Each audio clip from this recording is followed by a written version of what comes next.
ఆదాయానికి మించిన ఆస్తుల కేసులో అరెస్టైన సిసిఎస్ ఏసీపీ ఉమామహేశ్వరరావుకైతే నాంపల్లి ఏసీబీ కోర్టు 14 రోజుల జ్యుడిషియల్ రిమాండ్ అయితే విధించింది. ఇక భారీగా ఆస్తులు ఉన్నట్లు గుర్తించిన పోలీసులు బుధవారం ఆయన్ను నాంపల్లి ఏసీబీ కోర్టులో హాజరుపరిచారు. సంబంధించిన రిమాండ్ రిపోర్టులో కూడా కీలక విషయాలను అయితే పొందుపరిచారు. ఆయనకు నాంపల్లి ఏసీబీ కోర్టు జూన్ 5వ తేదీ వరకు రిమాండ్ విధించడంతో ఏసీబీ అధికారులు చంచల్గూడ జైలుకి తరలించారు.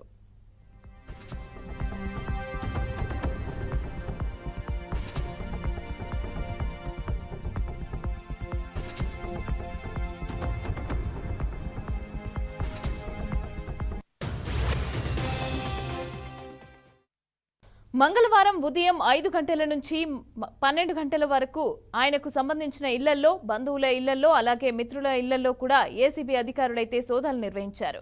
ఇక 3.95 లక్షల విలువైన నగదు అలాగే బంగారం స్వాధీనం చేసుకున్నట్టుగా విషయం తెలిసిందే. అయితే ఈ సోదాల్లో ఏసీబీ అధికారులైతే ఓ డైరీని కూడా స్వాధీనం చేసుకున్నారు. అందులో సందీప్ అనే వ్యక్తి పేరు ఉండటంతో అతనెవరు అనే కోణంలో లోతైన దర్యాప్తు చేస్తున్నారు.